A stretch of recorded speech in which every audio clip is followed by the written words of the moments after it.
Wasn't even going to go in this direction, but since we're here right now, I'm going to go ahead and get this out the way because this is going to be a video later anyway. So with the Jay-Z situation, right? Somebody comes out, they say whatever they say, and now we have a person who's doing an exclusive interview, and they're trying to give these details, and I think the details are a little foggy. I think they're a little foggy. But since we're here, let's talk about it. Now, if you haven't seen this thing yet, it's circulating around.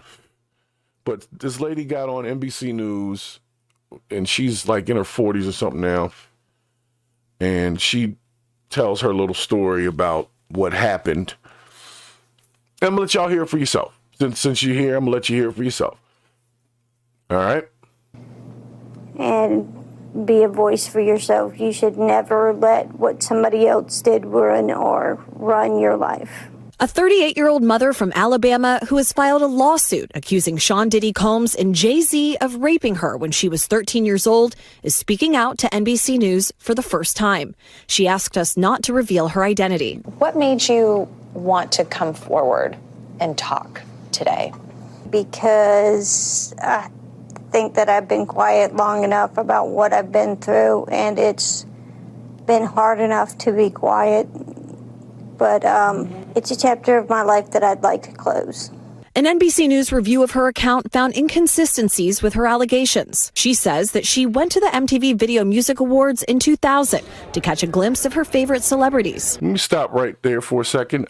If they found inconsistencies with the allegations right off the top, why'd they even give the lady an interview?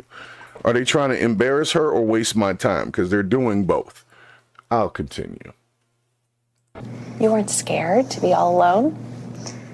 No, with having autism is like feeling like you live your life in a shatterproof gerbil. What the hell is she talking about? Hold the on, a world's on fire. shatterproof ball. Who? You know what? I'm not going to pass judgment on nobody, but something just don't smell right with all of this, because the news already said something wasn't right with the story before they ran the story. So if the news is already giving you a heads up, like, yeah, we don't really know about this, but we're going to air it anyway, so that the court of public opinion, the ones that want to pick certain things and start to attack Jay-Z immediately, you know, even the NFL was like, look, we're not doing nothing until we got some real charges and some real stuff. So I don't know. It smells funny, and it's a lot that is on the news, and they're running the story, but they still want to say, yeah, there's some inconsistencies with this story, but they're going to let this lady tell this testimony on air like that. I don't know. Fire is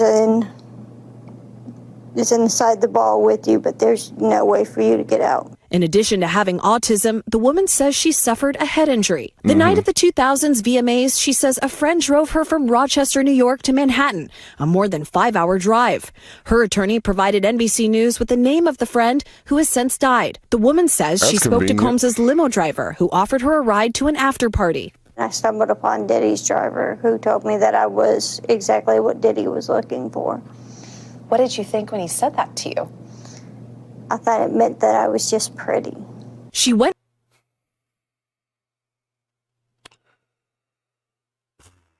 to a White House, she says, where she spoke to musicians Benji Madden and his brother. I'm talking to Benji Madden about his tattoo because, you know, I have Zora, I see you in the chat. What you think? Does it smell like some BS to you? Because I have a religious background. So it was just put a poop emoji in the chat. In a statement to NBC News, a representative of the Maddens confirmed that they did not attend the 2000 VMAs and that they were on tour in the Midwest at the time. At the after party, she says she had a drink that made her feel woozy. Then she says Combs and Carter took turns raping her while a female celebrity watched. JC comes in and rapes me.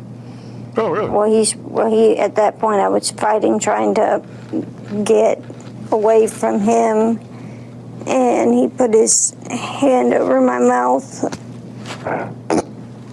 and told me to stop it, cut the After the alleged rape, she says she ran to a gas station where she called her father, who picked her up and drove her home. Called her We dad. rode home in silence. He didn't ask me what happened. He didn't ask me what I did or where I was. In an interview with NBC News, her father said he could not verify the claims. Quote, I felt like I would remember that, and I don't. I have a lot going on, but I mean, that's something that would definitely... Could y'all, what the hell, man? Come on, bro. Come on, man. Hold on a second now. Now, I'm a father, okay? My children are above 13 at this point in life. But at the time when my daughters were 13, first of all, they wouldn't have been going to the VMA after parties. Like, let's just start there. Secondarily, if they were calling me from a gas station and apparently had just had some traumatic experience happen to them, I probably would have pried a little bit.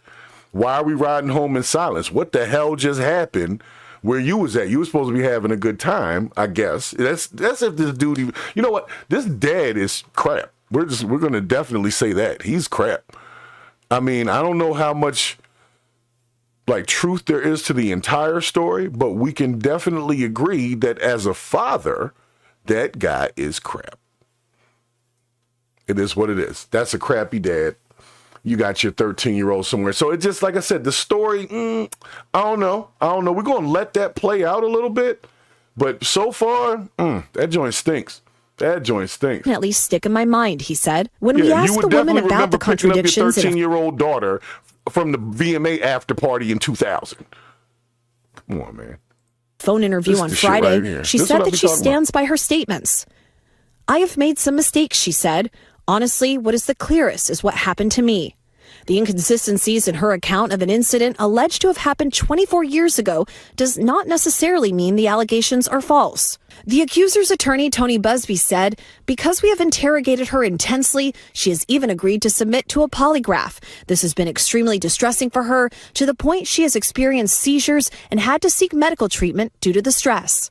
In a statement to NBC News, Sean Carter said, this incident didn't happen, and yet he filed it in court and doubled down in the press. True justice is coming. We fight from victory, not for victory. All right. Now, I'm going to let that be what it is. I'm going to let the fact that Jay-Z had his little statement to say, I don't really like the story. There's too many holes in it. It smells funny. And it's like, let's just, who's next? As far as let's take people down, let's throw charges, let's do whatever. Who's next? Now, Jay-Z he's definitely not what I would consider like an innocent guy. He's been very open about his past and some of the things that he's done. But I don't like this story. I don't like it. It smells funny. And I think that they should not utilize our news time and resources for it. But since it's on, we'll cover it for the brief moment. But then I'm going to get into what I'm really here for. I just had to get this out the way. Powerful people? Yeah, I'm scared of what could happen, but I'm more afraid of letting it eat me alive from the inside out than I am of... Hey, and real quick, make sure you hit the like button. If you're on mobile, the like button, top right, hit the three dots. You'll see the little thing right there. Make sure you hit that. Joining us now live. Chloe, we just heard a very strongly worded statement from Jay-Z. What else are you hearing from him and his team? Yes, so his attorney said that they're going to ask the court to, quote, dismiss this frivolous case. And also moments ago, we heard from Diddy's legal team, and I want to read you some of what they said. Well, they said, quote, this is the beginning of the end of this shameful money grab. And remember, he remains behind bars. First of all, Diddy needs to shut up. Diddy's team don't need to say nothing about nothing at this point. They don't need to be putting out no statements about nothing. If this is coming for Jay-Z, because it seemed like he was the focal point of this whole thing, and Jay-Z comes out and he says, that's bullshit, then allow Jay-Z to do his thing. Diddy needs to go stay where he at, chill out, stay quiet, have them dudes fighting over making up your bed and all that stuff I've been hearing about, and just be over there. That's not smart for him to say anything. At Brooklyn's Metropolitan Detention Center. Nice ass podcast jumping in the chat. Very Thank you for stopping. Chloe, thank you so much for that. Thanks. Now, look, man, I'm going to go ahead and bring this over here. See, the other day I did a podcast. That's why I had to cover this first, was I had done my live, I don't know if that was 2 days ago, whatever it was, and somebody had asked about the whole Jay-Z situation. I said that I was going to do a little bit more investigation, wait for additional information to come down the pipe, pause, and then I would make a statement as to how I felt about that, right? And that story that NBC just ran was bullshit. That's what that was. That I don't want to hear it. Nope. If you really feeling like that, and that's a believable story to you. Oh, sorry, this is motorcycles. I said that's a believable story to you. Then you obviously don't like what's known as common sense.